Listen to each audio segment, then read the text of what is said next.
Gemerlap lampu kristal di aula utama Menshafen Wijaya terasa seperti mengejekku. Suara tawa, denting gelas sampanye, dan alunan musik klasik yang mahal malam ini adalah penjara yang kubenci.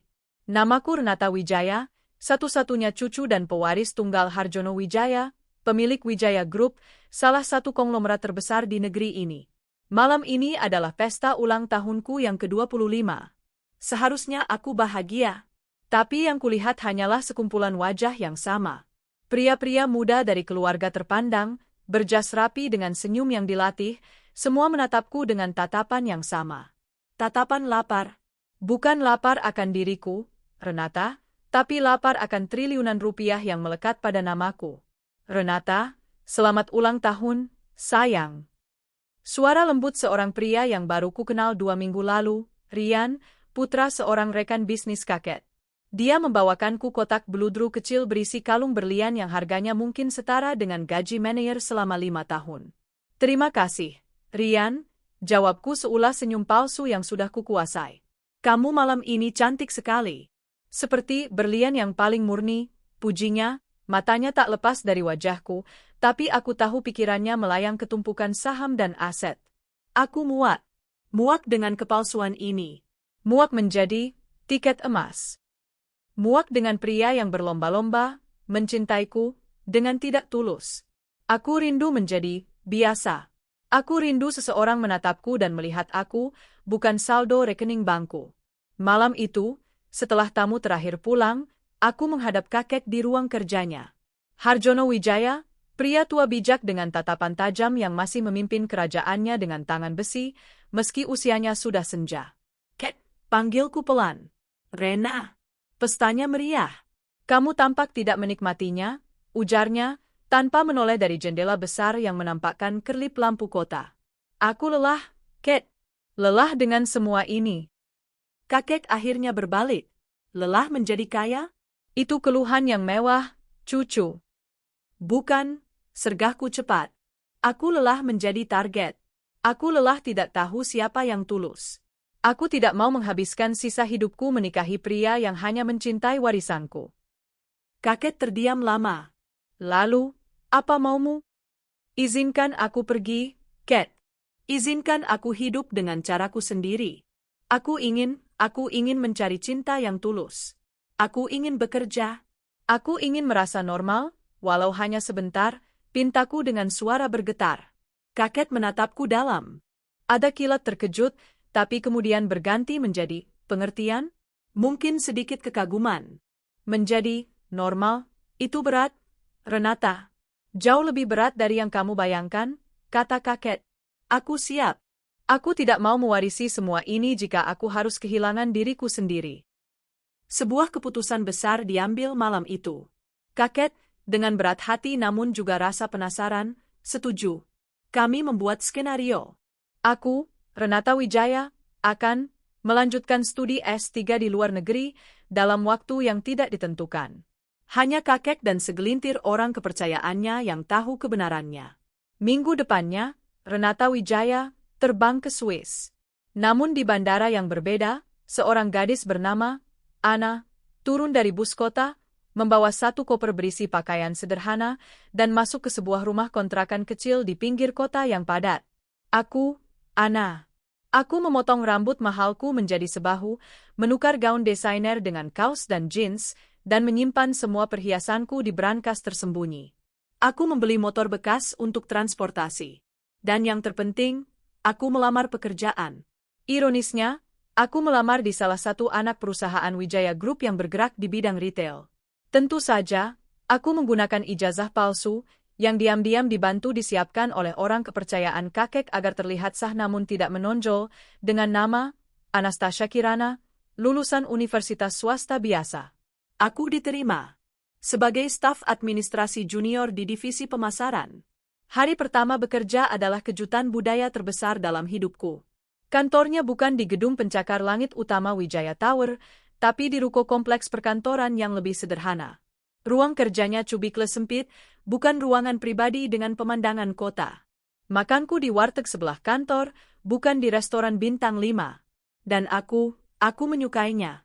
Aku menyukai perasaan lelah setelah bekerja keras menyusun data, menjawab email, dan membuat laporan. Aku suka deg-degan saat gajian pertama masuk ke rekening baruku, yang isinya hanya cukup untuk biaya hidup sebulan. Aku merasa hidup. Disinilah aku pertama kali bertemu Bima. Namanya Bima Prakasa. Dia adalah staf junior di divisi keuangan, satu lantai di bawahku. Kami sering bertemu di pantry saat jam makan siang. Dia bukan tipe pria mencolok yang akan kau temui di pesta kakek. Dia sederhana, sedikit kaku, dan selalu terlihat fokus. Pertemuan pertama kami canggung. Aku sedang kesulitan membuka tutup botol minumku yang terlalu kencang. Perlu bantuan? Aku mendongak dan melihatnya. Kemeja lengan panjangnya digulung sampai siku, matanya yang cerdas menatapku dari balik kacamata berbingkai kotak. Ah, iya, boleh. Terima kasih. Kencang sekali, kataku, sedikit malu. Dia mengambil botol itu, dan dengan sekali putar yang kuat, tutupnya terbuka. Sudah, katanya sambil tersenyum tipis. Terima kasih, Bima. Saya Bima dari keuangan, sapanya sopan. Saya Ana, dari pemasaran. Anak baru. Selamat datang, Ana. Semoga betah. Senyumnya tulus. Matanya jernih. Tidak ada jejak, lapar, yang kubenci itu. Dia hanya melihatku sebagai Ana, anak baru. Bukan Renata Wijaya, pewaris tahta. Sejak hari itu, kami sering mengobrol ringan. Tentang pekerjaan yang menumpuk, tentang bos yang menyebalkan, tentang enaknya nasi goreng di kantin.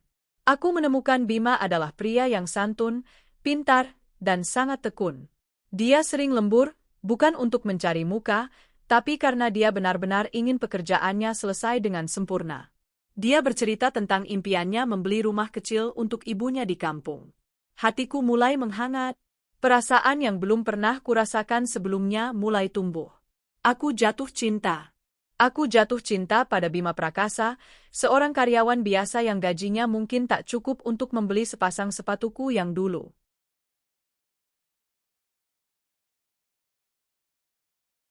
Dan dia sepertinya juga menyukaiku, Ana, si gadis biasa yang sederhana. Kami mulai makan siang bersama, lalu pulang kerja bersama karena arah rumah kami searah, meski dia naik angkutan umum dan aku naik motor bekasku. 6 bulan setelah penyamaranku dimulai, di bawah lampu jalan yang remang-remang setelah hujan, Bima menggenggam tanganku. Ana, katanya gugup, aku tahu kita berdua ini cuma karyawan biasa.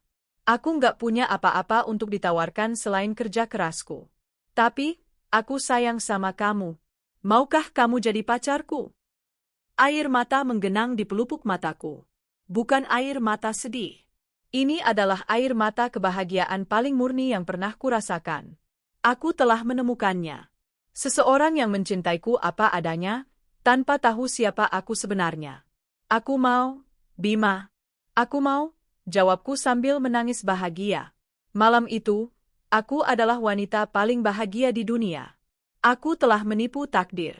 Aku mendapatkan apa yang kuinginkan, cinta yang tulus dari pria yang baik. Kami berpacaran selama setahun. Hidup kami sederhana. Nonton film di laptop, makan di warung tenda, menabung bersama untuk liburan murah ke puncak. Itu adalah tahun terindah dalam hidupku. Hingga akhirnya Bima melamarku. Di rumah kontrakanku yang sempit, dia berlutut dengan cincin perak sederhana. Ana, menikahlah denganku. Kita bangun semuanya dari nol bersama-sama, pintanya. Aku berkata, ya, tanpa ragu. Kami menikah di KUA dengan syukuran sederhana yang hanya dihadiri teman-teman kantor dan ibunya Bima. Aku bilang pada Bima bahwa aku yatim piatu dan tidak punya kerabat. Dia memelukku erat, berjanji akan selalu menjagaku. Aku adalah Ana, istri dari Bima Prakasa. Dan aku bahagia. Awalnya, kami benar-benar bahagia. Tahun pertama pernikahan kami adalah definisi kebahagiaan yang sesungguhnya.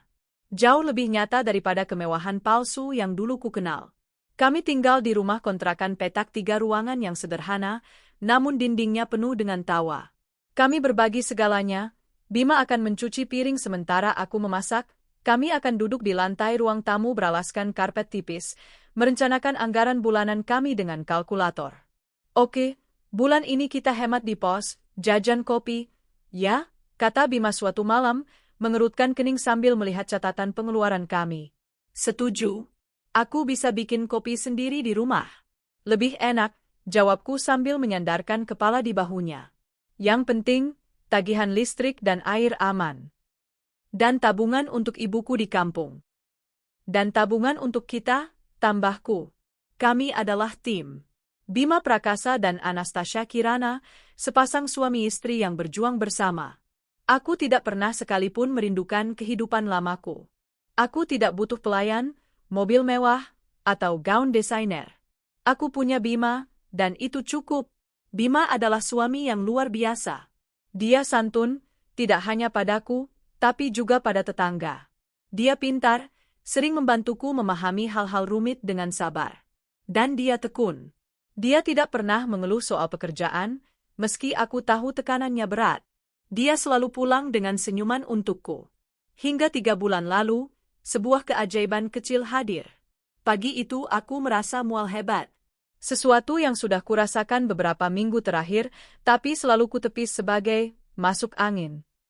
Dengan tangan gemetar, aku melihat 2 garis merah muda di test pack murah yang kubeli di apotek dekat rumah. Aku hamil. Aku menunggu Bima pulang kerja dengan jantung berdebar kencang. Aku menyiapkan makan malam kesukaannya, ayam goreng bumbu, dan meletakkan test pack itu di dalam kotak sepatu bayi kecil yang langsung kubeli sore itu juga. Ketika Bima membuka kotak itu, dia terdiam. Matanya membulat di balik kacamata. "Anak ini serius?" tanyanya, suaranya bergetar. Aku mengangguk sambil menangis. "Kita akan punya bayi, Mas." Malam itu, Bima memelukku erat, tak melepaskanku. Dia menangis di bahuku. "Terima kasih, sayang. Terima kasih. Aku akan jadi ayah. Ya Tuhan, aku akan bekerja lebih keras lagi untuk kalian." Kebahagiaan itu meluap-luap. Tapi di tengah kebahagiaan itu, sebuah kekhawatiran baru muncul di benakku. Gaji kami berdua, yang selama ini cukup, tiba-tiba terasa sangat pas-pasan jika ditambah biaya untuk seorang anak. Biaya dokter, perlengkapan bayi, susu, dan nanti biaya pendidikan. Mual pagiku ternyata cukup parah. Aku sering pusing dan lemas di kantor.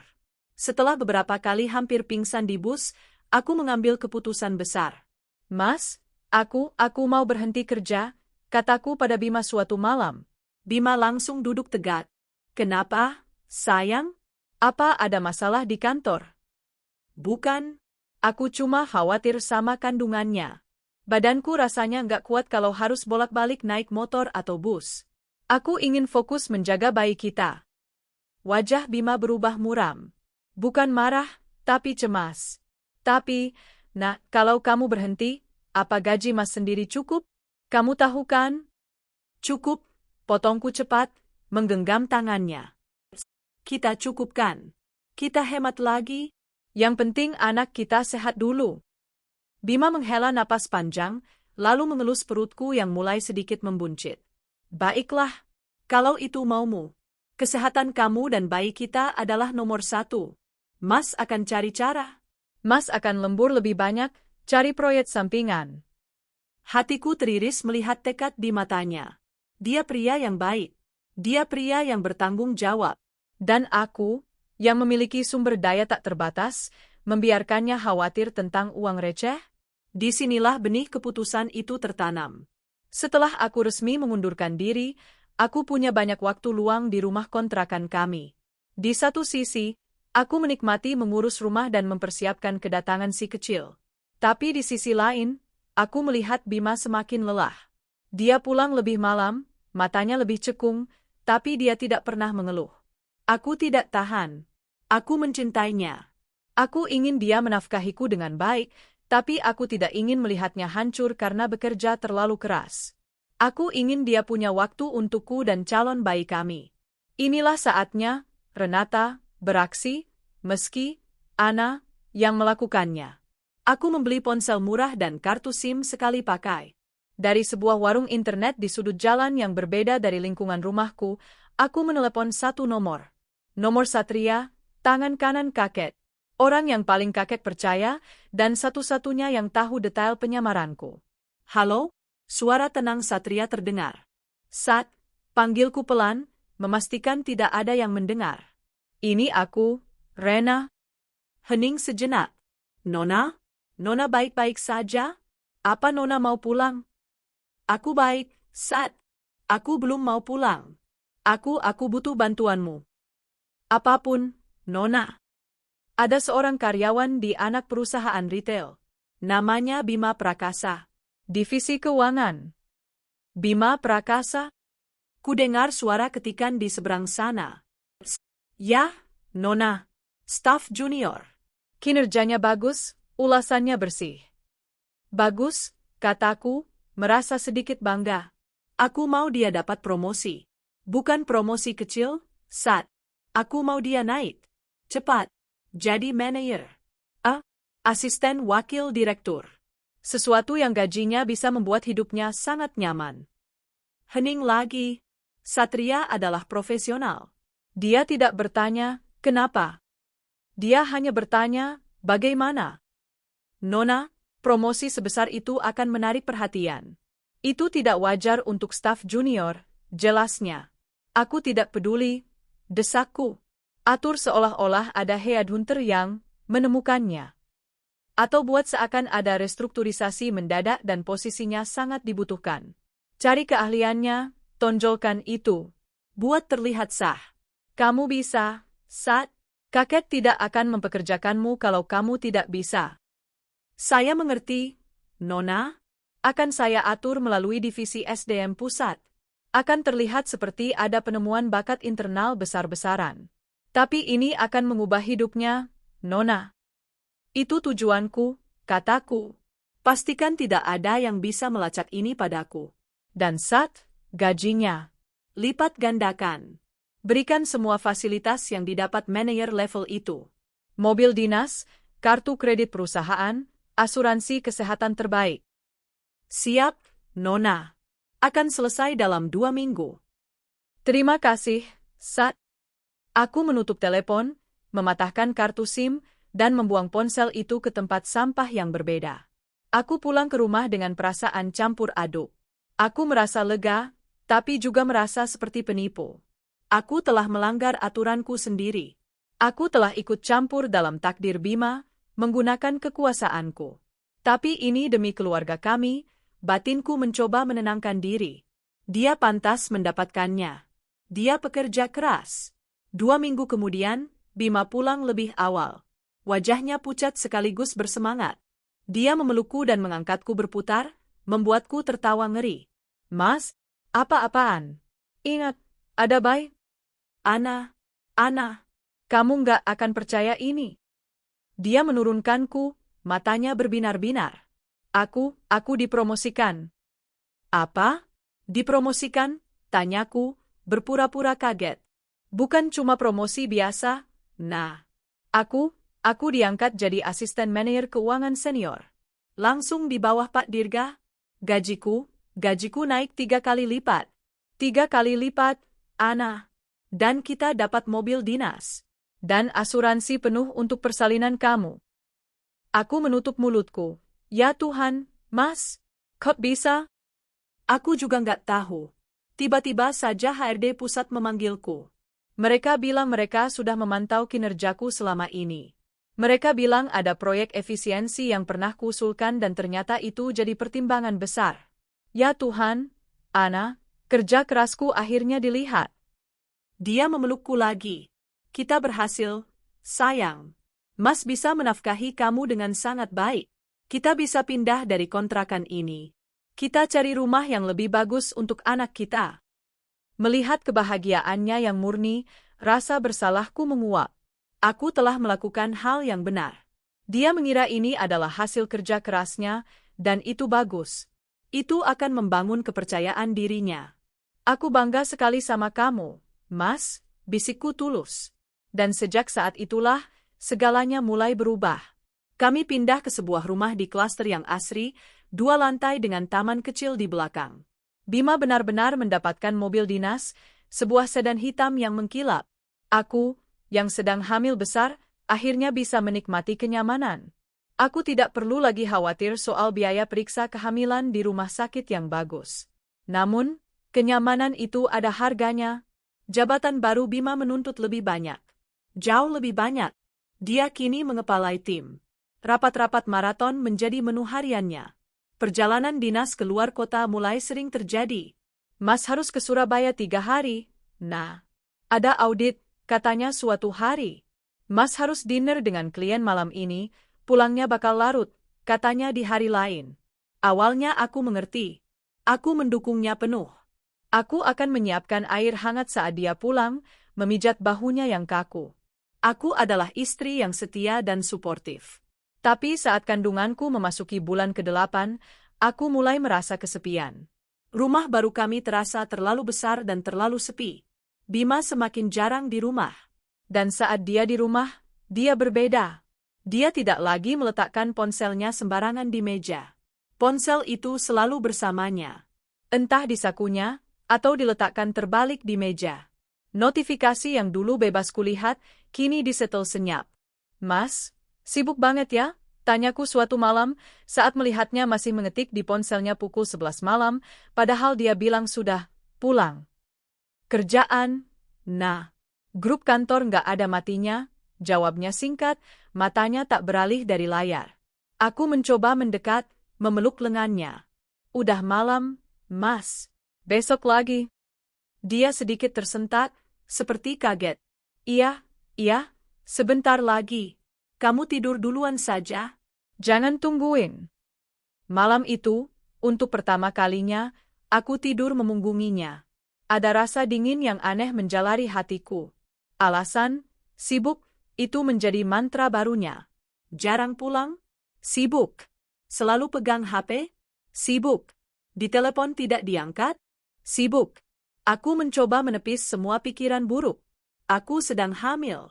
Mungkin aku hanya terlalu sensitif. Hormonku sedang tidak stabil.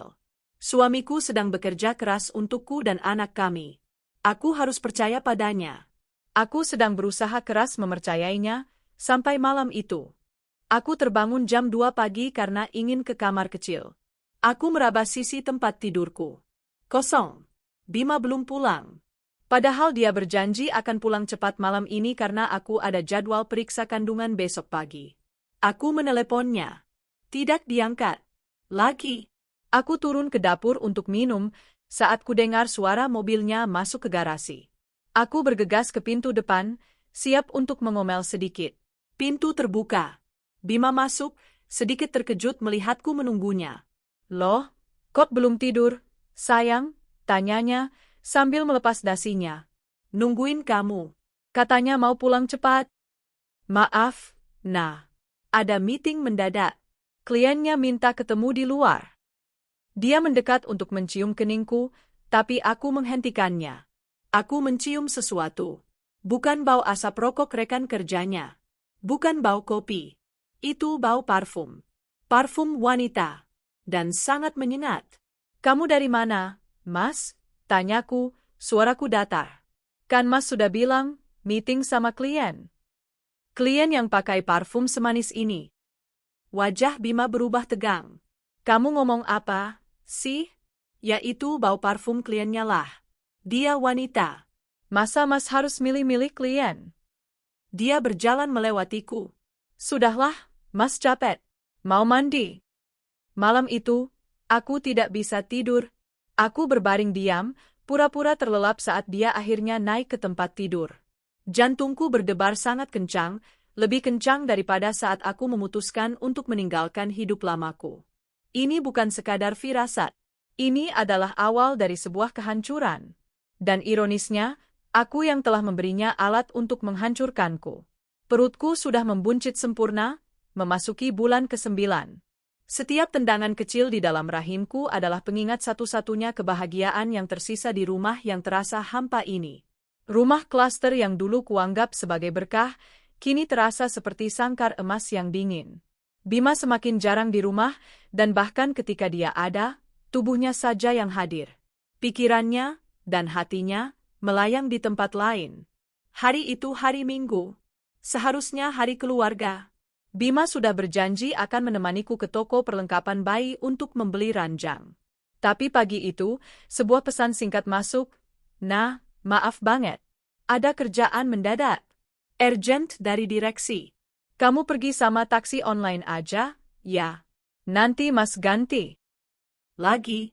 Selalu mendadak. Selalu penting.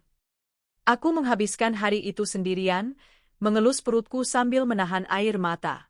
Aku, Renata Wijaya, yang bisa membeli seluruh mal itu jika aku mau, kini duduk sendirian di rumah yang dibeli dari uangku, merindukan suami yang kucintai, yang sedang sibuk entah di mana.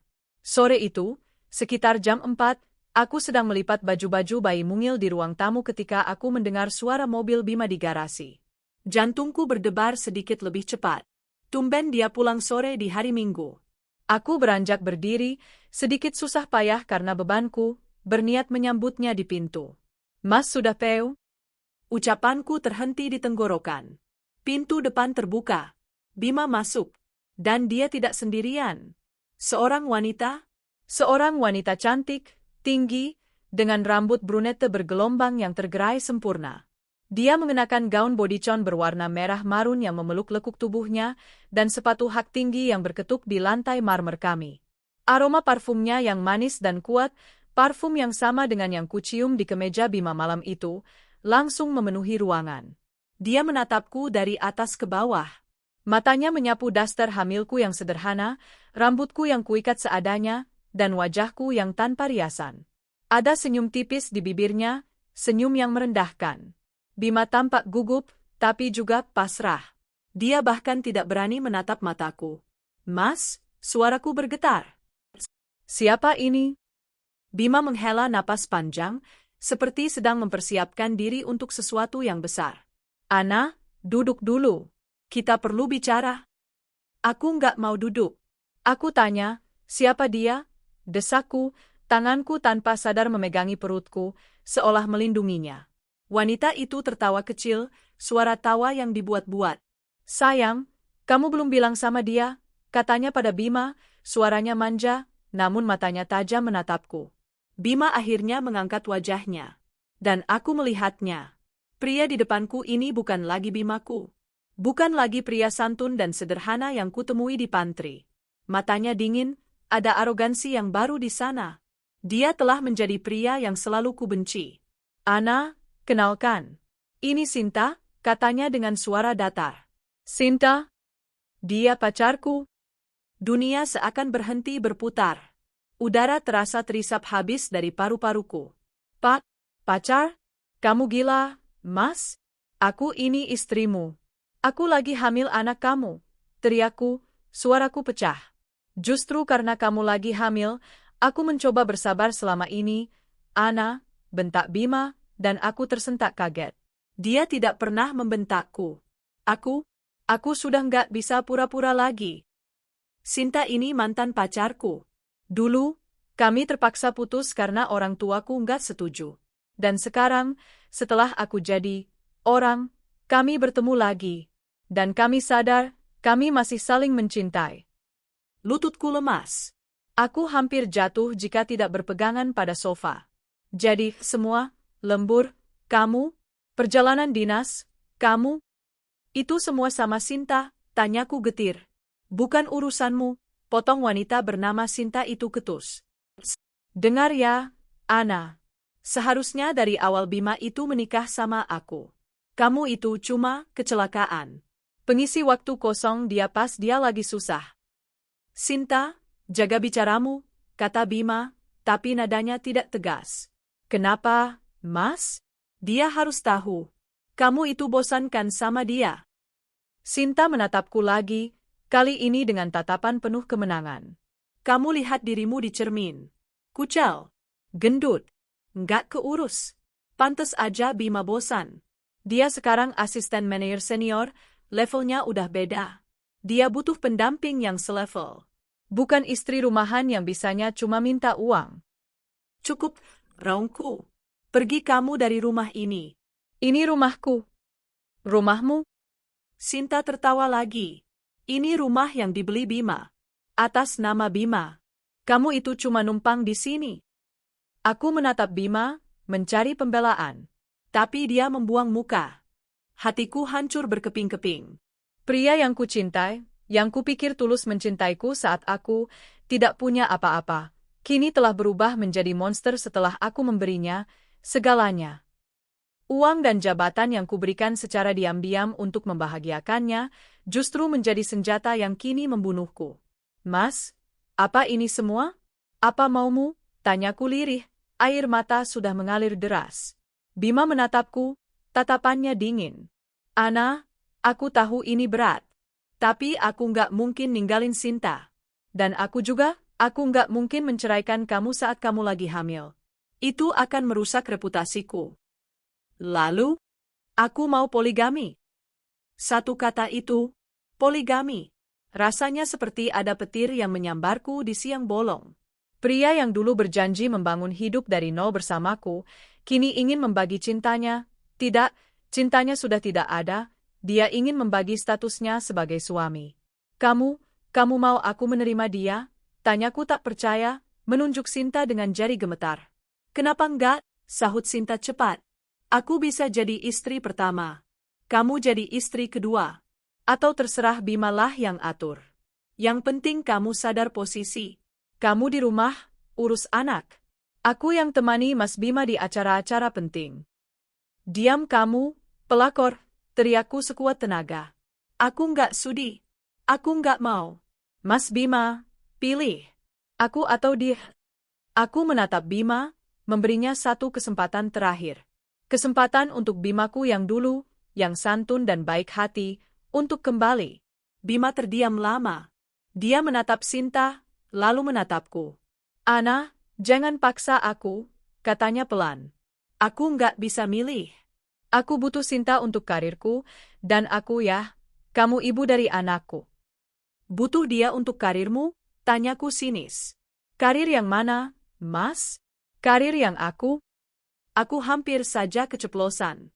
Hampir saja aku berteriak bahwa karir yang dia banggakan itu adalah pemberianku. Tapi aku menahannya. Belum saatnya. Aku nggak mau, tegasku. Kalau kamu mau sama dia, ceraikan aku. Tapi aku nggak akan pernah setuju kamu poligami. Ana, bentak Bima. Kamu jangan keras kepala.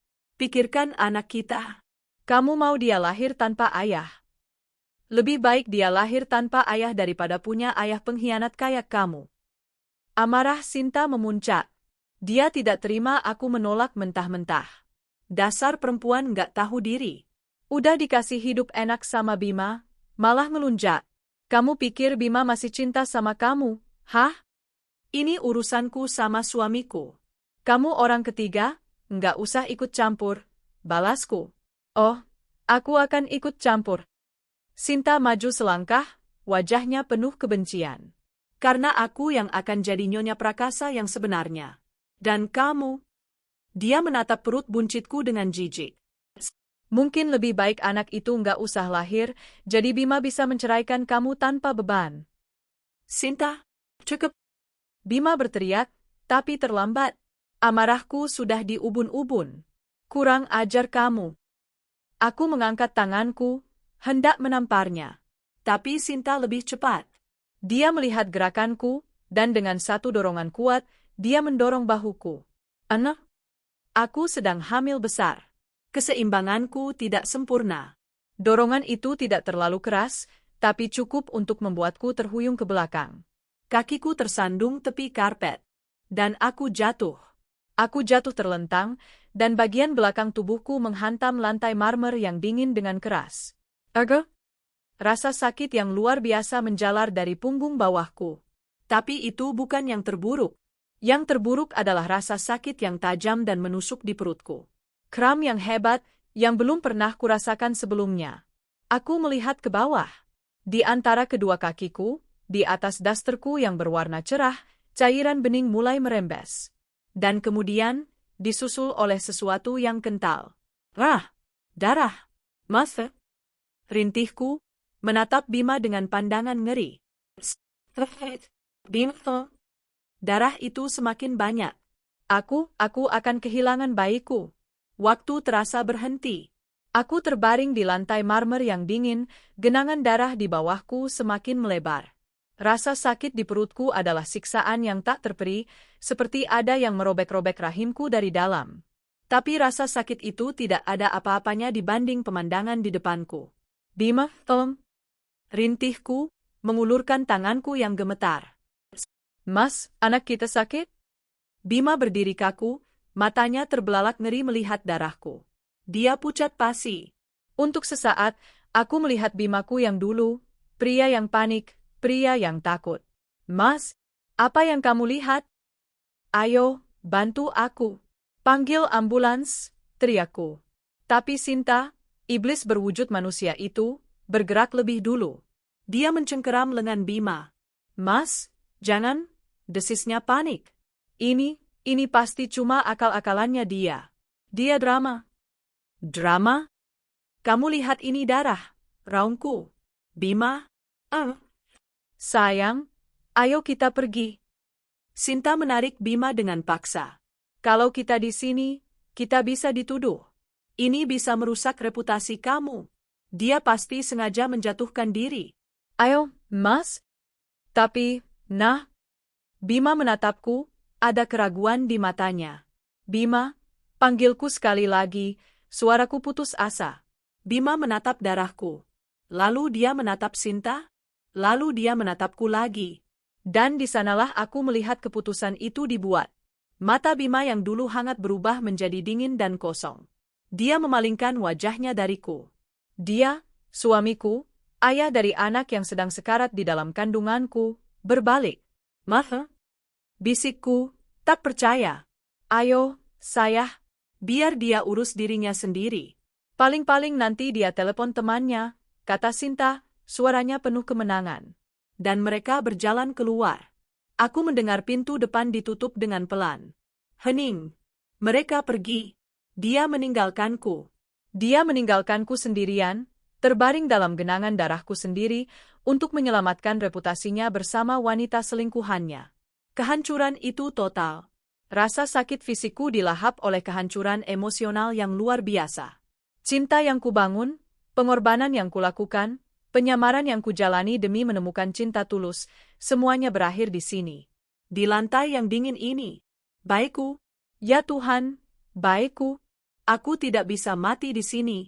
Aku tidak bisa membiarkan anakku mati bersamaku di sini. Tidak. Aku bukan anak yang lemah. Dengan sisa-sisa tenaga, aku merangkak. Setiap gerakan adalah neraka. Lantai marmer itu kini licin oleh darahku. Aku merangkak menuju tas tanganku yang tergeletak di sofa. Tanganku gemetar hebat, berlumuran darah. Aku meraih ponselku. Bukan ponsel, Ana, yang murah. Tapi ponsel satelit terenkripsi yang selalu kusembunyikan di lapisan rahasia tasku. Ponsel, Renata. Aku hanya menekan satu tombol panggil cepat. Dering pertama. Dering kedua. Halo? Suara tenang Satria. Sat. Aku terisak, suaraku nyaris tak terdengar. Oh? Nona? Nona Renata? Apa yang terjadi? Nadanya langsung berubah siaga. Aku, di rumah. Alamat yang kamu tahu? Aku menyebutkan alamat klaster itu. Aku pendarahan. Aku jatuh. Baikku. Sat. Cepat. Tim medis sedang dalam perjalanan. Saya kirim tim terdekat. Tahan. Jangan tutup teleponnya. Aku tidak ingat banyak setelah itu. Aku hanya ingat rasa dingin yang menjalar. Aku ingat aku memegangi perutku, membisikkan kata maaf berulang kali pada bayiku. Maafkan ibu, sayang maaf. Lalu semuanya gelap. Aku terbangun karena bau antiseptik yang tajam. Dan suara, bip bip bip, yang teratur. Aku membuka mataku. Yang kulihat pertama adalah langit-langit putih yang familiar. Ini bukan rumah sakit biasa.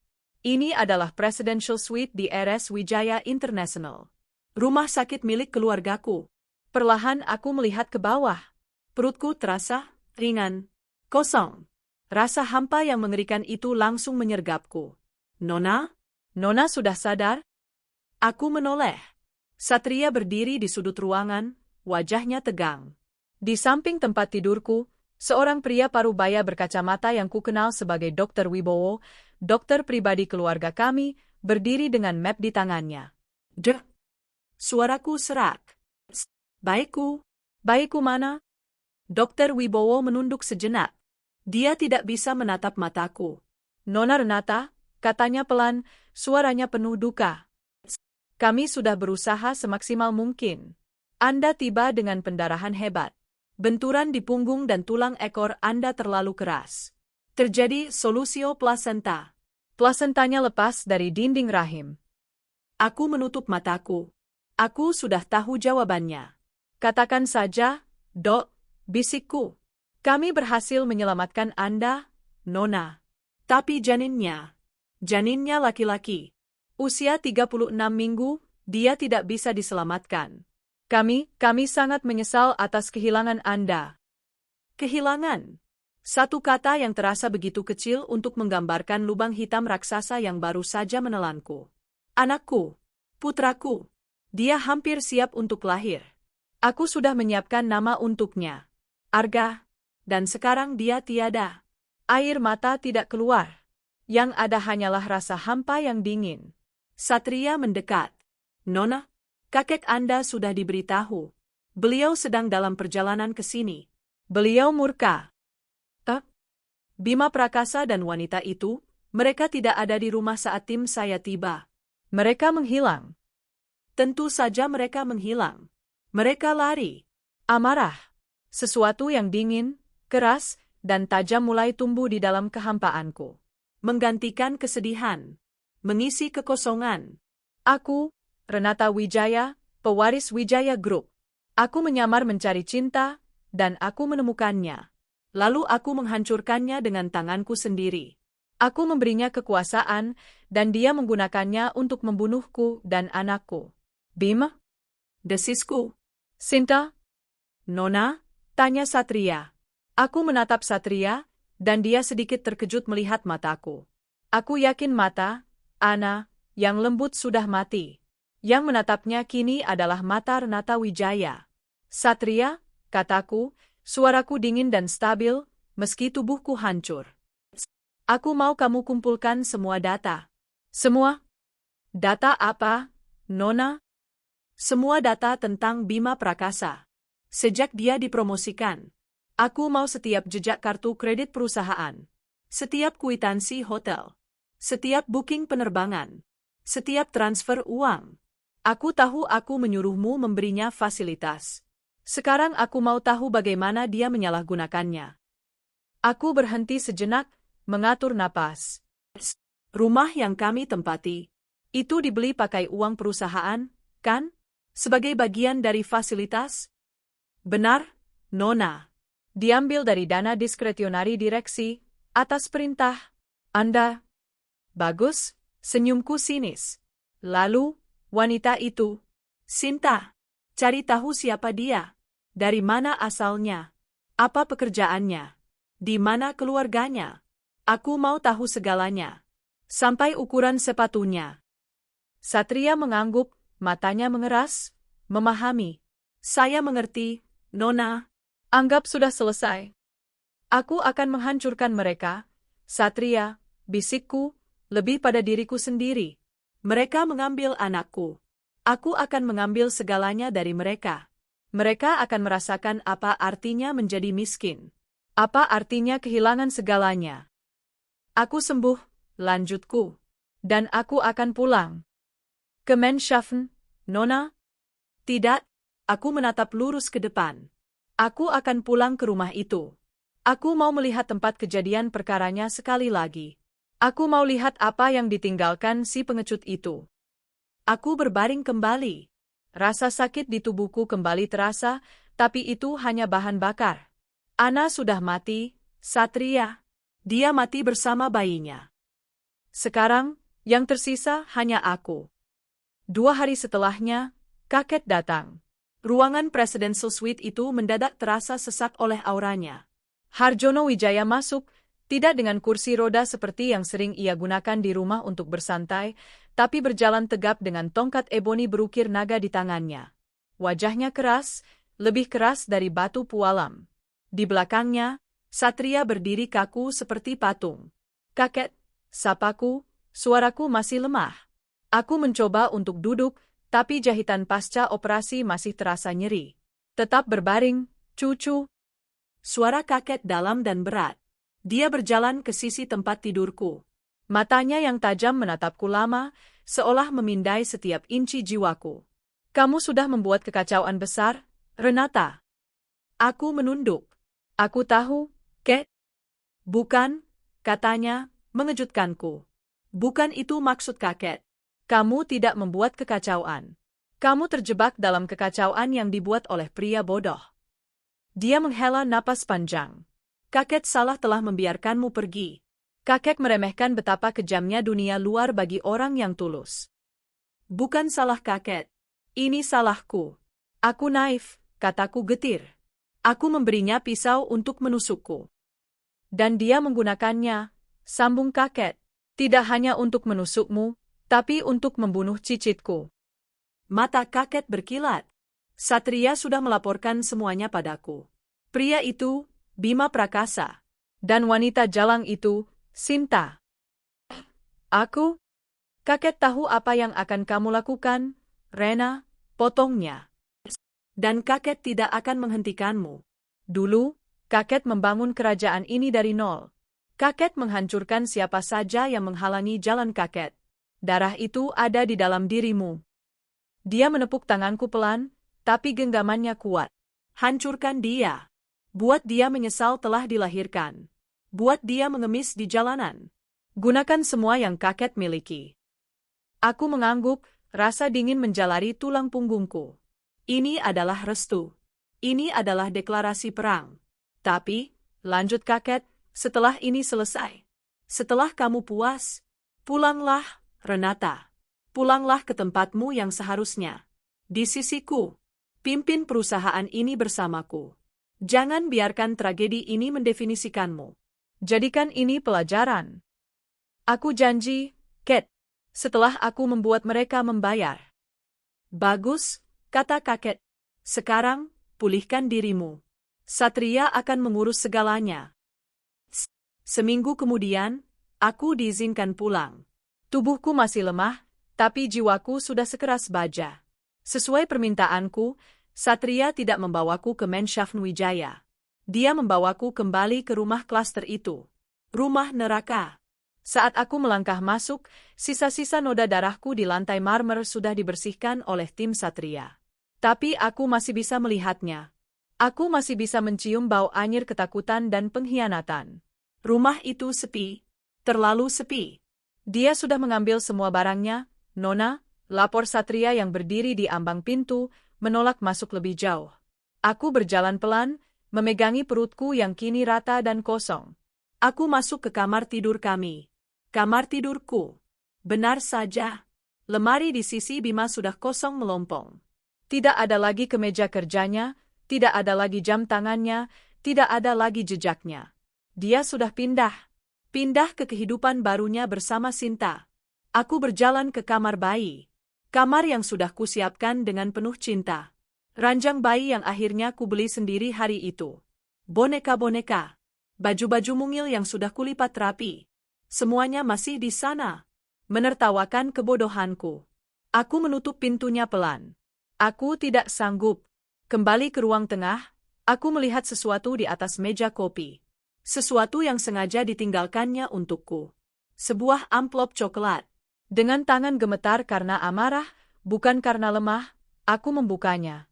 Di dalamnya ada setumpuk kertas. Dan di halaman paling atas, tertulis besar-besar, surat gugatan cerai talak. Aku tertawa. Tawa yang kering dan serak keluar dari tenggorokanku. Dia menceraikanku. Tanyaku pada Satria, seolah itu adalah lelucon paling lucu di dunia. Sepertinya begitu, Nona, jawab Satria datar. Aku membaca sekilas alasannya. Istri tidak patuh, nusyus. Istri tidak dapat melayani suami dengan baik. Istri mengganggu karir suami. Mengganggu karirnya, ulangku pelan. Karir yang kuberikan padanya. Tidak ada kesedihan. Tidak ada air mata. Yang ada hanyalah bahan bakar baru untuk api dendamku. Dia tidak hanya meninggalkanku saat aku sekarat, dia tidak hanya membunuh anakku, dia sekarang mencoba menyalahkanku atas segalanya untuk membersihkan namanya. Bagus, desisku. Ini lebih bagus. Dia mempermudah jalanku. Nona, panggil Satria. Laporan yang Anda minta sudah siap. Satria meletakkan sebuah tablet di depanku. Dia menekan sebuah tombol, dan layar itu menyala, menampilkan berkas-berkas yang rapi. Bima Prakasa, Satria memulai laporannya. Sejak promosinya 3 bulan lalu, dia telah menggunakan kartu kredit perusahaan untuk biaya hiburan sebesar 800 juta rupiah. Sebagian besar tagihan berasal dari restoran mewah, butik desainer, dan klub malam. Dia menggeser layar. Ini tagihan dari sebuah toko perhiasan. Sebuah kalung berlian seharga 300 juta. Dibeli 2 bulan lalu. Atas nama, biaya entertainment klien. Layar berganti lagi. Sinta Aryani. Usia 26 tahun. Pekerjaan influencer Instagram. Tidak punya pekerjaan tetap. Mantan pacar Tuan Bima saat kuliah. Ditinggalkan karena Tuan Bima miskin. Mereka bertemu kembali di sebuah reuni 3 bulan lalu, tepat saat Tuan Bima baru dipromosikan. Foto-foto muncul. Bima dan Sinta sedang makan malam romantis. Bima dan Sinta sedang berlibur di Bali, menggunakan fasilitas perjalanan dinas palsu. Bima dan Sinta keluar dari sebuah butik mahal, Sinta menenteng tas belanjaan. Dan ini yang paling menarik, Nona, kata Satria. Rumah baru yang mereka tinggali. Apa maksudmu? Tuan Bima, dengan jabatannya, memiliki akses ke dana operasional. Dia melakukan markup pada beberapa proyek vendor. Dan dia menggunakan uang itu, sekitar 2 miliar rupiah, untuk membayar uang muka sebuah penthouse baru atas nama Sinta Aryani. Korupsi. Dia tidak hanya berkhianat. Dia tidak hanya membunuh. Dia juga seorang pencuri. Dia mencuri dari perusahaanku. Dari perusahaan kakekku. Dia pikir aku tidak akan tahu, bisikku. Dia pikir, Ana, si istri bodoh yang tidak tahu apa-apa. Dan rumah yang kita tempati ini, Nona, tanya Satria. Rumah ini, kataku sambil berdiri. Rumah ini adalah aset perusahaan. Mobil yang dia pakai adalah aset perusahaan. Uang di rekeningnya yang dia banggakan itu, sebagian besar adalah gajinya dari perusahaan. Aku menatap Satria. Senyum dingin tersungging di bibirku untuk pertama kalinya sejak tragedi itu. Satria, aku mau kau siapkan tim hukum. Tim terbaik. Untuk perceraiannya, Nona. Oh, perceraian itu urusan nanti. Aku tidak akan membiarkan dia bercerai dariku semudah itu. Aku mau dia tetap terikat padaku secara hukum saat aku menghancurkannya. Lalu, tim hukum untuk apa? Untuk kasus korupsinya, untuk penggelapan dananya. Aku mau dia dituntut secara pidana dan perdata. Itu bisa diatur, Nona. Biarkan dia. Biarkan dia menikmati pernikahan barunya dengan si pelakor itu. Biarkan mereka berpesta. Biarkan mereka menghabiskan uang curian itu. Aku ingin mereka berada di puncak kebahagiaan mereka. Aku berjalan ke jendela, melihat keluar. Karena semakin tinggi mereka terbang, semakin keras mereka akan jatuh. Aku akan memberinya waktu sebulan, sebulan untuk menikmati kekayaan haramnya. Sementara itu, kumpulkan semua bukti, kunci semua asetnya. Tapi jangan lakukan apapun dulu. Baik, Nona. Lalu apa yang akan Anda lakukan? Aku berbalik. Aku akan kembali menjadi Renata Wijaya. Aku akan pergi ke salon, membeli baju baru. Dan aku akan menunggu. Aku akan menunggu saat yang tepat untuk muncul di depan mereka. Aku ingin melihat wajah mereka saat mereka tahu siapa Ana sebenarnya. Hari itu, aku melangkah keluar dari rumah klaster itu untuk terakhir kalinya. Aku tidak membawa apa-apa selain tas tanganku. Pakaian, Ana, perabotan sederhana yang dulu kubeli bersama Bima, semua kenangan palsu itu, kutinggalkan untuk dibakar. Satria sudah mengatur tim pembersih untuk mensterilkan tempat itu. Rumah itu akan dikembalikan ke daftar aset perusahaan, dan semua jejak, Anastasia Kirana, akan lenyap dari sana. Perjalanan kembali ke Menshavn Wijaya terasa seperti perjalanan menembus dimensi lain. Sedan mewah yang menjemputku melaju tanpa suara, kontras dengan deru motor bekas yang dulu ku kendarai. Dalam 1 jam, aku beralih dari Ana, janda miskin yang baru keguguran, kembali menjadi Renata Wijaya, sang pewaris. Tapi aku bukan lagi Renata yang sama seperti yang pergi 2 tahun lalu. Renata yang dulu naif dan mendambakan cinta tulus telah mati, terkubur bersama putranya yang tak sempat lahir, Arga. Yang tersisa adalah cangkang yang diisi oleh duka dan amarah. Bulan berikutnya adalah bulan pemulihan. Secara fisik, dokter-dokter terbaik merawatku. Tapi secara mental, aku membangun kembali diriku keping demi keping. Kakek memberiku ruang, tapi aku tahu dia mengawasiku. Dia membiarkanku menggunakan kamar lamaku yang menghadap taman, tempat yang tenang untuk berduka.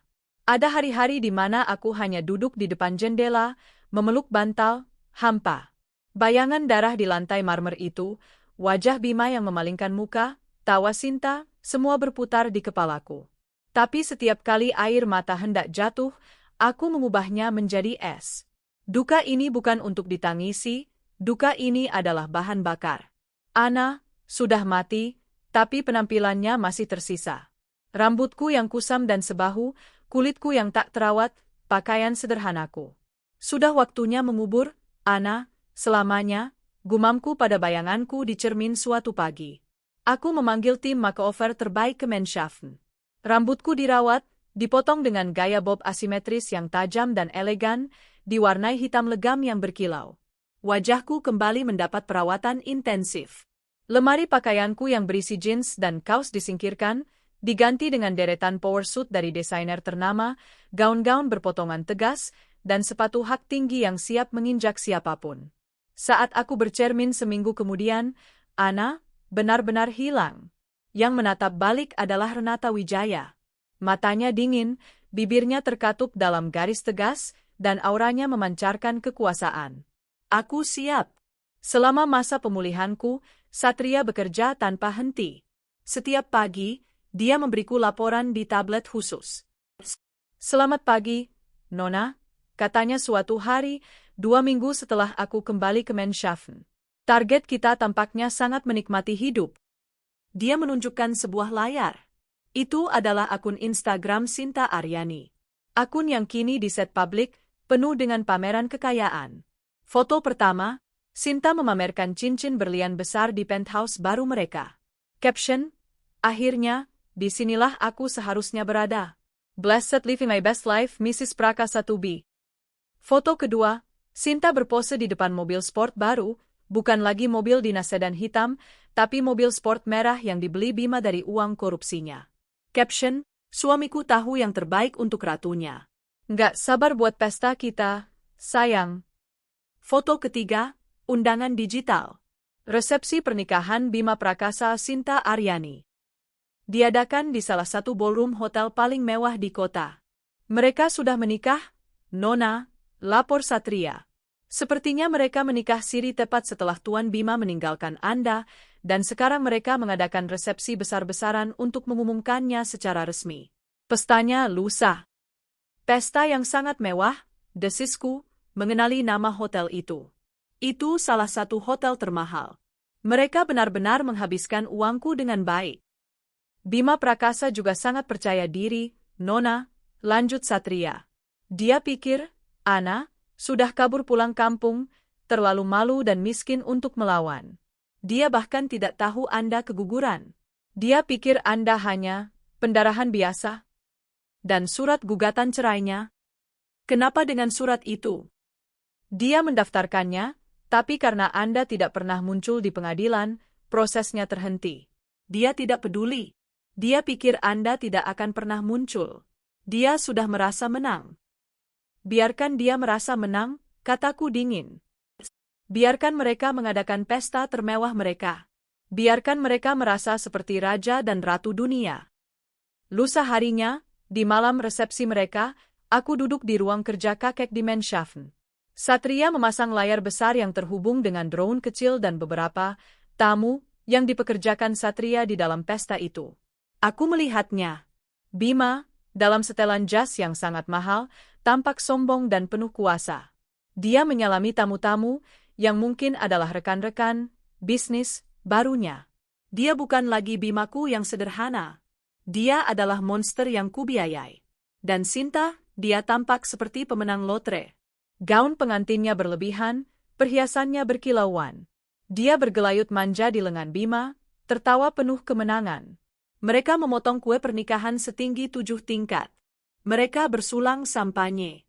Mereka terlihat bahagia, kataku pada Satria, suaraku tanpa emosi. Kebahagiaan yang dibangun di atas kebohongan, Nona. Dan uang curian. Ya, kataku. Satria, berapa lama lagi sisa? Sebulan, yang kuberikan. Pesta ini adalah penutup bulan pertama, Nona. Tepat 30 hari sejak Anda keguguran. Aku mengangguk pelan. Tepat sekali. Mereka berpesta di atas kuburan anakku. Bekukan semuanya, perintahku. Semuanya, Nona? Semuanya. Kartu kredit perusahaan Bima. Aksesnya ke rekening perusahaan. Blokir kartu ATM-nya yang terhubung dengan rekening gaji. Kirim surat penarikan untuk mobil dinas sedan itu.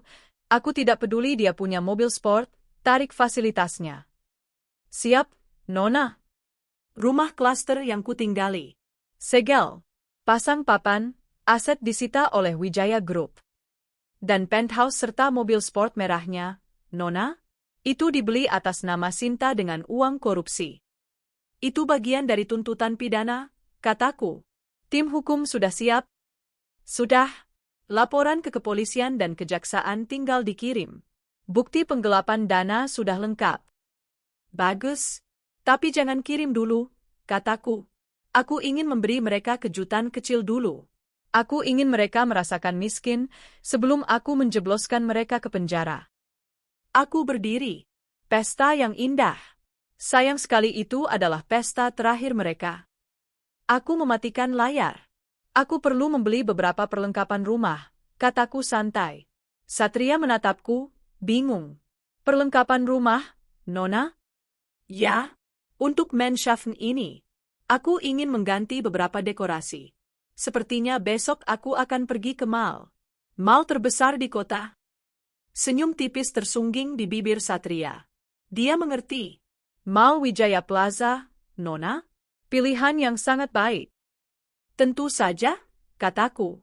Dan Satria pastikan, pasangan bahagia, itu juga punya alasan untuk berada di sana besok.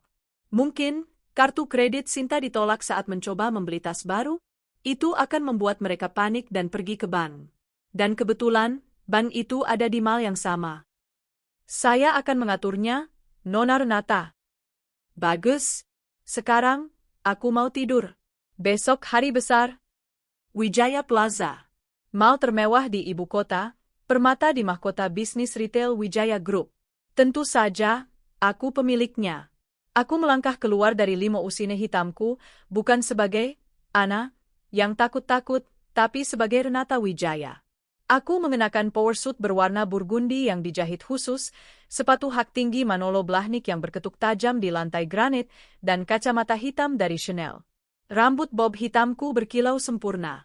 Di belakangku, 2 pengawal berjas hitam menjaga jarak, sementara Satria berjalan di sisiku, membawa tablet. Pagi yang indah untuk berbelanja, Satria, kataku dingin. Sangat indah, Nona Renata, jawabnya. Target sudah berada di dalam. Bagus sekali. Rencananya, sesuai instruksi Anda. Semua kartu kredit Tuan Bima dan Nona Sinta telah diblokir serentak 15 menit yang lalu. Sinta Aryani baru saja mencoba membeli tas seharga 500 juta dan transaksinya ditolak. Membuat keributan di butik tersebut. Aku tersenyum. Memalukan. Mereka sekarang sedang berjalan menuju bank di lantai lower ground, Nona. Mereka tampak sangat panik dan bertengkar, lapor Satria. Sempurna. Aku akan menunggu mereka di toko perlengkapan rumah di lantai 3. Pastikan mereka harus melewatiku, kataku. Aku naik eskalator VVIP, berjalan santai ke sebuah toko furnitur impor kelas atas. Aku pura-pura melihat-lihat sofa seharga ratusan juta, sementara manajer toko, yang tidak mengenaliku karena aku jarang sekali muncul, mengikutiku dengan gugup. Aku sedang mengamati sebuah lampu kristal ketika aku mendengarnya. Aku nggak peduli. Kamu harusnya bisa atur ini, Mas. Kenapa bisa semua kartu ditolak? Memalukan banget. Itu suara Sinta, melengking dan tidak berkelas. Sabar, sayang. Ini pasti ada kesalahan teknis di bank. Kita ke bank sekarang, aku akan marahi mereka. Itu suara Bima, mencoba menenangkan, tapi ada nada panik yang jelas di dalamnya. Mereka berdua melintas di depan toko furnitur tempatku berdiri. Sinta, dengan gaun mini dan perhiasan mencolok, tampak marah besar. Bima, dengan jasnya yang kini terlihat sedikit kusut, sedang sibuk di ponselnya. Saat itulah Sinta berhenti. Dia melihat ke dalam toko. Dia melihatku. Matanya menyipit. Dia tidak langsung mengenaliku sebagai Renata Wijaya. Dia masih melihatku sebagai Ana. Dia menyikut Bima. Mas, lihat deh, desisnya. Bima mendongak dari ponselnya. Dia melihatku. Wajahnya, aku bisa melihat kebingungan. Dia melihat Ana, tapi Ana ini mengenakan pakaian seharga puluhan juta. Dia melihat Ana, tapi rambutnya berbeda, auranya berbeda. Sinta, yang sedang kesal karena kartunya ditolak, melihatku sebagai sasaran empuk untuk melampiaskan amarahnya. Dia ingin menunjukkan pada Bima bahwa dia jauh lebih superior daripada sampah masa lalunya. Dia menarik Bima masuk ke dalam toko. Loh, Sinta berjalan mendekatiku, senyumnya sinis. Ini siapa ya? Dia pura-pura terkejut. Astaga, ini kan si janda. Ana, kan? Wah. Dia menatapku dari atas ke bawah. Ada janda jelek dan mengenaskan yang baru saja kehilangan anak. Kalimat itu. Mata Satria di belakangku menggelap, tapi aku memberinya sinyal untuk diam. Dia dekil sekali sekarang, lanjut Sinta, tertawa ke arah Bima. Karena sudah tak dapat jatah uang darimu ya, Mas? Pantes saja kamu malu hidup dengannya. Lihat deh, Mas, dia sekarang pasti kerja jadi, apa? Tukang bersih-bersih di mall ini? Kok bisa ada di toko mahal? Bima hanya diam, tapi dia tidak menghentikan Sinta. Dia tampak terlalu bingung dengan penampilanku dan terlalu sibuk dengan masalah keuangannya. Aku diam. Aku hanya menatap mereka. Kasihan banget, Sinta menutup mulutnya, pura-pura bersimpati. Habis dicerain suami, keguguran pula. Mengenaskan. Udah, Mas, ayo kita pergi. Aku mual lihat gembel. Sinta berbalik, hendak menarik Bima pergi. Tunggu, kataku. Suaraku tenang, dingin, dan jelas. Sinta berhenti. Apa lagi? Hah? Mau minta uang? Aku tersenyum. 5 menit, kataku. Apa maksudmu? Tanya Sinta. Ku bilang, aku menatap jam tanganku yang bertabur berlian. Aku akan membuatmu minder dan suamimu hancur dalam 5 menit. Hahaha. Sinta tertawa. Gila ya? Kamu udah gila. Terus? Sinta, sudah. Ayo, Bima menariknya, dia mulai merasa tidak enak. Aku mengeluarkan ponselku. Aku tidak menelepon. Aku hanya menekan satu tombol. Satria, panggilku. Ya, Nona. Satria melangkah maju. Panggil tim MU. Suruh mereka datang bawa mobil mewahku yang satu lagi, yang konvertible. Bilang pada mereka untuk ambil barang belanjaanku di lobi utama. Baik, Nona. Satria berbicara singkat ke ERPC-nya. Halah, drama, ejet Sinta. 30 detik kemudian, manajer toko yang tadi mengabaikanku berlari tergopoh-gopoh dari ruangannya. Ponselnya menempel di telinga, wajahnya pucat pasi. Nona Wijaya, serunya, membungkuk hampir 90 derajat di depanku. Maafkan saya, Nona. Saya tidak tahu Anda akan berkunjung. Selamat datang di Wijaya Plaza. Sinta dan Bima membeku. Wijaya, bisik Sinta, wajahnya mulai pucat. Bima menatapku. Matanya terbelalak. Dia mulai menghubungkan titik-titik itu. Ana, yang bekerja di anak perusahaan Wijaya. Ana, yang tiba-tiba berubah. Dan kini, Nona Wijaya. Alah? Desis Bima, suaranya gemetar. 1 menit, kataku, mengabaikannya.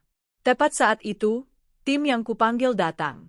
Bukan hanya 2 pengawal, tapi Satria, 2 pengawal berjas rapi, dan seorang wanita parubaya yang sangat kukenal, kepala divisi hukum Wijaya Group.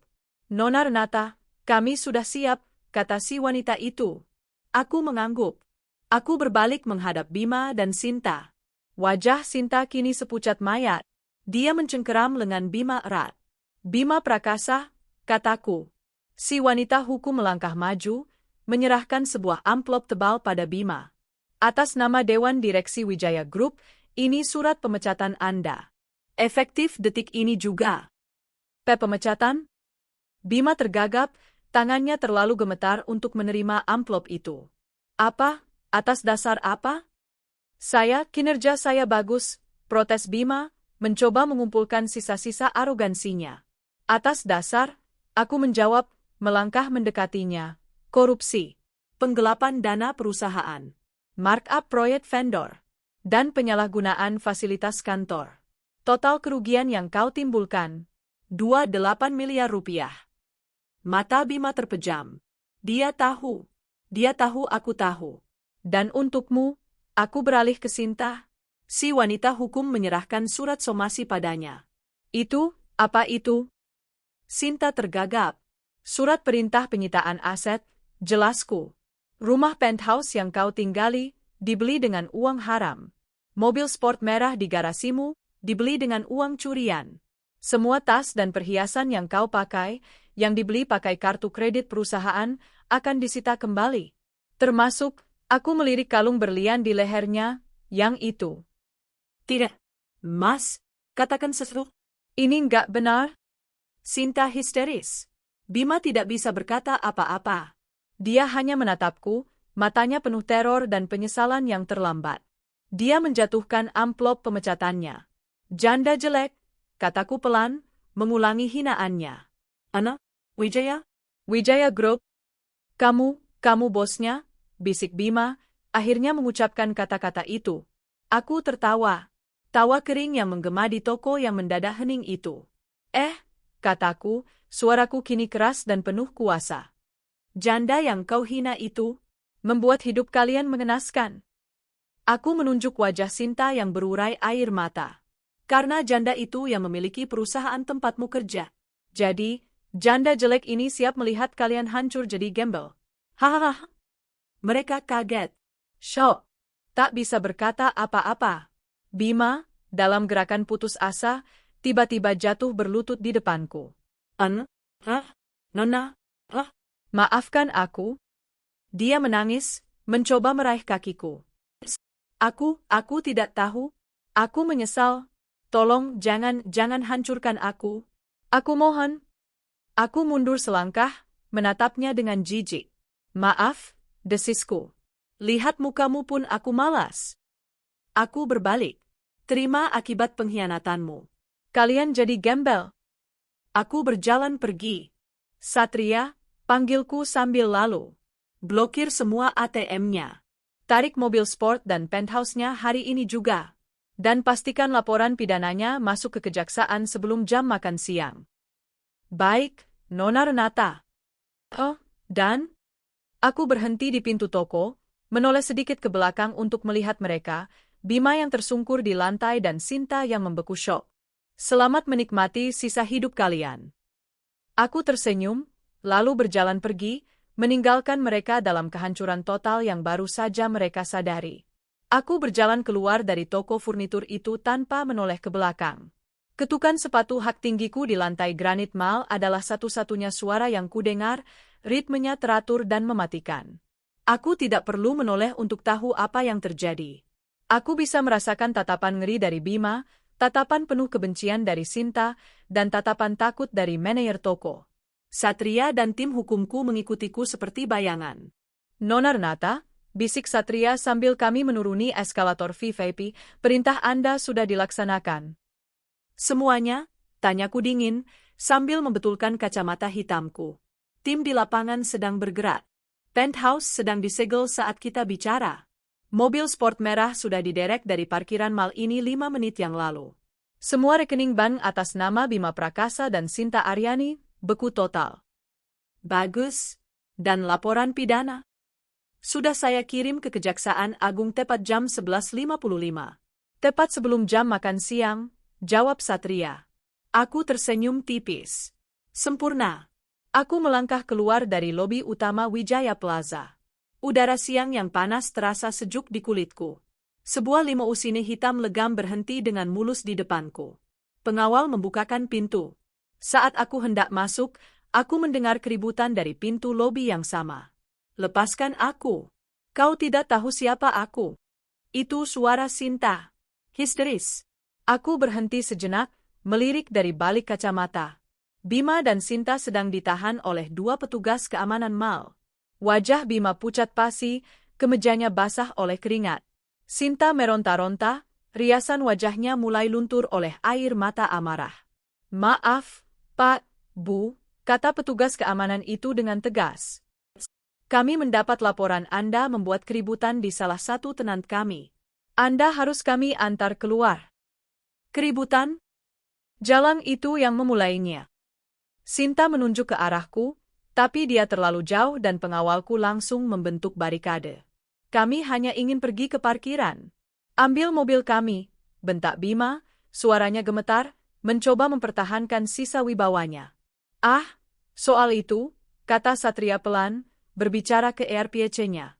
Detik berikutnya, salah satu petugas keamanan mendapat pesan di radionya. Petugas itu menatap Bima. Maaf, Pak. Mobil sport merah Anda baru saja diderek oleh tim liasing. Sepertinya ada masalah pembayaran. Apa? Sinta menjerit. Dan mobil sedan hitam dinas Anda, petugas itu melanjutkan, sudah diambil kembali oleh perwakilan dari Wijaya Group 1 jam yang lalu. Anda tidak punya kendaraan lagi di sini, Pak. Itu adalah pukulan terakhir bagi Bima. Dia tersandung mundur, nyaris jatuh. Aku masuk ke dalam mobil. Pintu tertutup, meredam suara jeritan Sinta. Jalankan perintahku pada sopir. Saat mobil perlahan menjauh dari lobi, aku melihat mereka. 2 manusia yang beberapa jam lalu merasa di puncak dunia, kini berdiri kebingungan di trotoar yang panas. Bima yang tersungkur di lantai mal, kini harus dipapah oleh Sinta yang marah. Mereka ditinggalkan. Tanpa uang, tanpa mobil, tanpa kekuasaan. Persis seperti gembel. Di sisi Bima dan Sinta, ini semua gara-gara kamu, Mas. Sinta memukul lengan Bima. Mereka berhasil keluar dari mal, berjalan kaki di trotoar yang ramai. Sepatu hak tinggi Sinta membuatnya terhuyung-huyung. Diam, Sinta, bentak Bima, panik. Ponselku, aku nggak bisa transfer. Nggak bisa pesan taksi online. Saldonya, 0. Semuanya 0? Apa maksudmu 0? Uang kita kan banyak. Dia bilang dibekukan. Dia benar-benar melakukannya. Bima mencengkeram rambutnya. Dia, Bima Prakasa, asisten manajer senior, kini tidak punya uang sepeser pun untuk naik angkot. Ya Tuhan, dia pemilik semuanya. Bima bergumam seperti orang gila. Aku nggak peduli dia siapa, pekit Sinta. Kita harus ke pens, barang-barangku, perhiasanku. Masih ada uang tunai di brankas. Mereka terpaksa berjalan kaki beberapa kilometer ke jalan raya utama, lalu menaiki taksi. Sinta harus menyerahkan jam tangan palsu yang dipakainya sebagai jaminan ongkos, setelah semua kartu mereka ditolak oleh sopir taksi. 40 menit kemudian, mereka tiba di lobi penthouse mereka yang mewah. Cepat, Mas. Mereka berlari ke lift pribadi. Tapi lift itu tidak mau terbuka. Kartu akses Bima ditolak. Rusak. Liftnya rusak, kata Bima panik. Bukan rusak, Tuan Prakasa.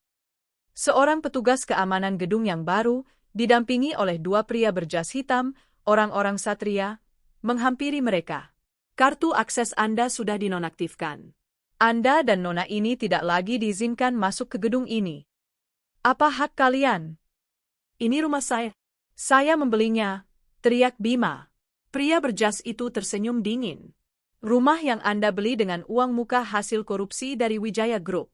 Per hari ini, unit Penthouse 12A telah disita kembali sebagai bagian dari tuntutan hukum. Pria itu menempelkan sesuatu di dinding kaca lobi. Sebuah surat segel besar. Tidak. Sinta berlari, mencoba mendobrak pintu kaca, tapi ditahan oleh keamanan. Baju, tasku, berlianku.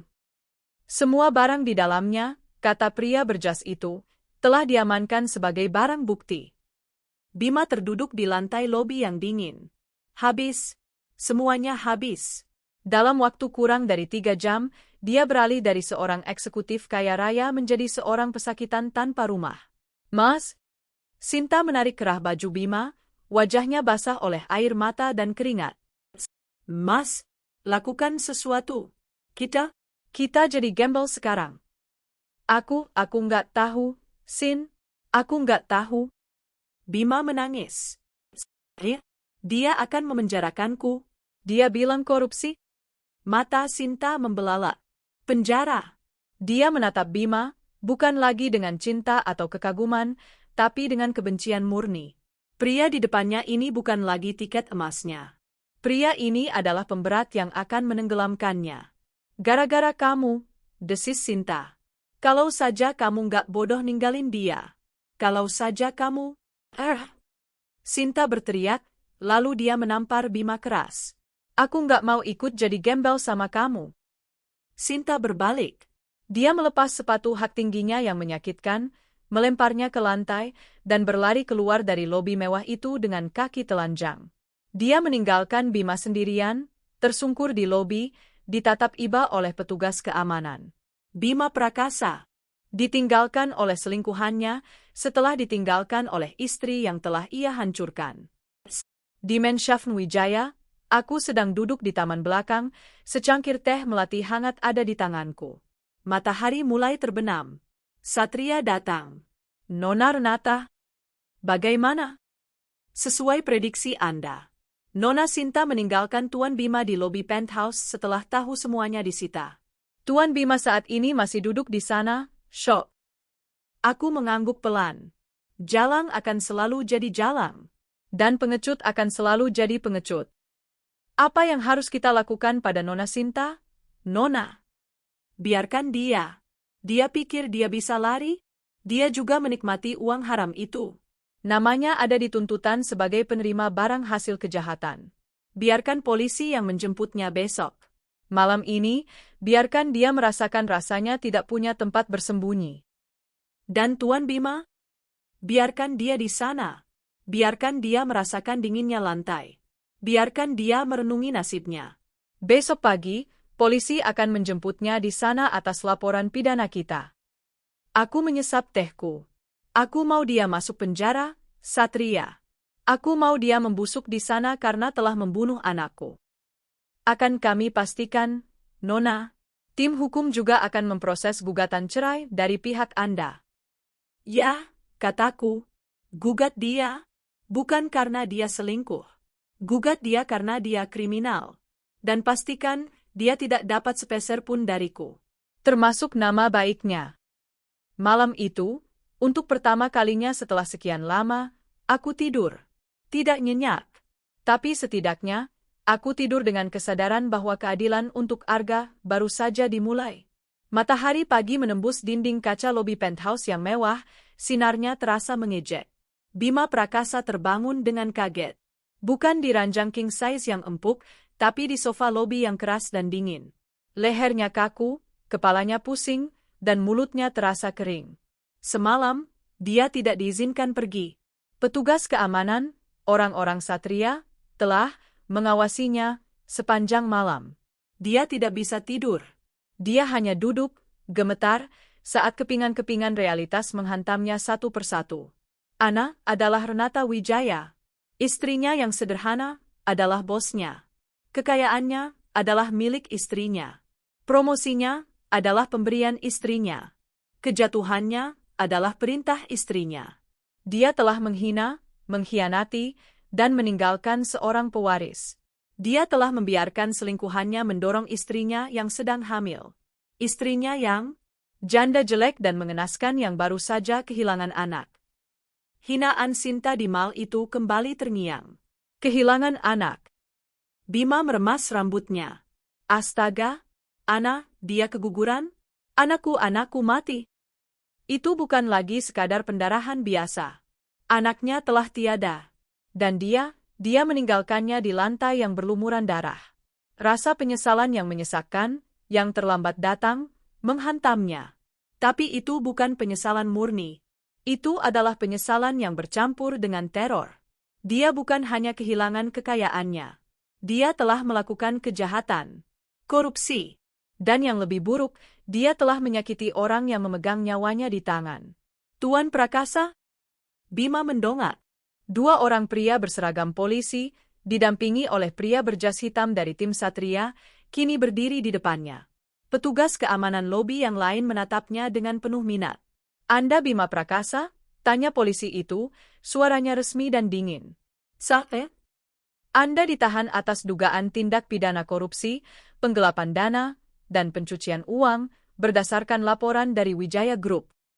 Polisi itu mengeluarkan borgol. Tidak celup? Bima mencoba mundur. Ini salah paham. Saya bisa jelaskan. Istri saya? Renata, saya perlu bicara dengan istri saya. Istri Anda? Polisi itu tersenyum sinis. Istri Anda, Nona Renata Wijaya, adalah pihak yang melaporkan Anda. Silakan jelaskan sisanya di kantor. Klik. Borgol besi yang dingin itu menjepret di pergelangan tangannya. Di depan lobi yang megah itu, Bima Prakasa, mantan eksekutif muda yang sombong, digiring keluar seperti penjahat rendahan. Kemejanya kusut, wajahnya tak tercukur, matanya kosong. Dia tidak punya apa-apa lagi. Bahkan tidak punya uang untuk menelepon pengacara. Di sisi lain kota, Sinta Aryani tidak tidur. Setelah kabur dari lobi penthouse dengan kaki telanjang, dia berhasil mengemis tumpangan dari sebuah mobil yang lewat, berbohong bahwa dia baru saja dirampok. Dia pergi ke kos-kosan temannya, seorang influencer kecil-kecilan. Sin, ya ampun, muka lo kenapa? Pekik temannya. Diam, gue pinjam duit. Gue butuh sembunyi, bentak Sinta. Tapi kabar di era digital lebih cepat dari peluru. Temannya, yang baru saja membuka Instagram, melihat sebuah gosip yang mulai menyebar di akun-akun gosip. Foto buram Bima dan Sinta di mal. Kisah tentang eksekutif sombong yang dipermalukan istri bosnya. Lo ada masalah sama Wijaya Group?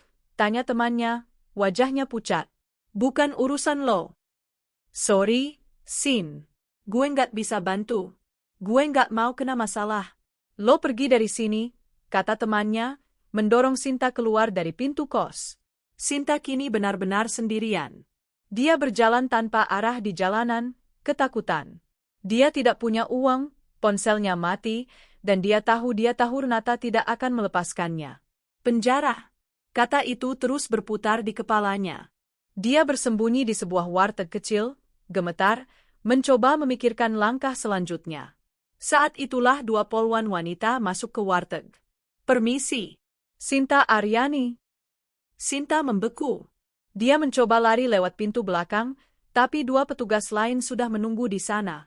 Ikut kami ke kantor. Anda ditahan atas keterlibatan Anda dalam menerima dan menikmati aset hasil kejahatan, kata polwan itu. Saya korban. Bima yang menipu saya. Saya tidak tahu apa. Sinta menjerit, meronta-ronta, persis seperti yang dilakukannya di mal. Tapi tidak ada yang peduli. Warga di warteg itu menatapnya dengan jijik. Dia diseret keluar, diborgol, dan dimasukkan ke mobil patroli. Si influencer yang angkuh itu kini berakhir sebagai tontonan publik yang memalukan. Di Menshafn Wijaya, aku sedang sarapan di teras taman bersama kakek. Ini adalah sarapan pertama kami bersama sejak aku pulang. Aku mengenakan gaun pagi yang simpel namun elegan. Aku sudah mulai mengambil alih beberapa pekerjaan. Pagi itu, aku sedang meninjau laporan keuangan kuartalan di tabletku. Satria mendekat, membungkuk hormat. Selamat pagi, Nona Renata, Tuan Harjono. Pagi, Satria, kata kakek. Ada kabar baik? Sangat baik, Tuan, jawab Satria. Per pukul 8 pagi ini, Tuan Bima Prakasa telah resmi ditahan di rutan Kejaksaan Agung.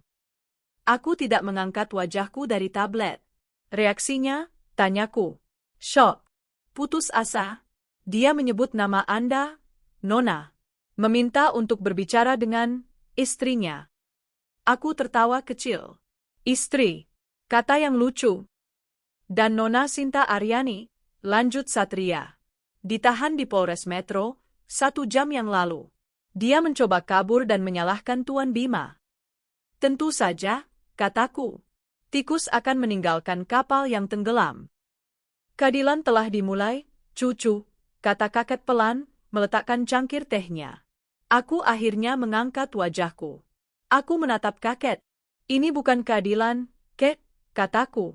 Ini baru permulaan. Penjara terlalu baik untuknya. Dia mengambil nyawa anakku. Aku mau dia merasakan kehilangan segalanya, bahkan harapan. Apa rencanamu selanjutnya? Tim hukumku akan memastikan dia mendapat hukuman maksimal untuk korupsi. 15 tahun?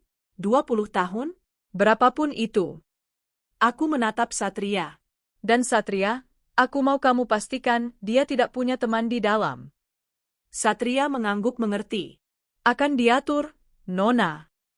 Aku mau dia tahu setiap hari dia bangun di selnya yang bau, dia ada di sana karena aku. Karena, Ana, si janda jelek yang dia campakkan. Aku berdiri. Sekarang, jika kalian permisi.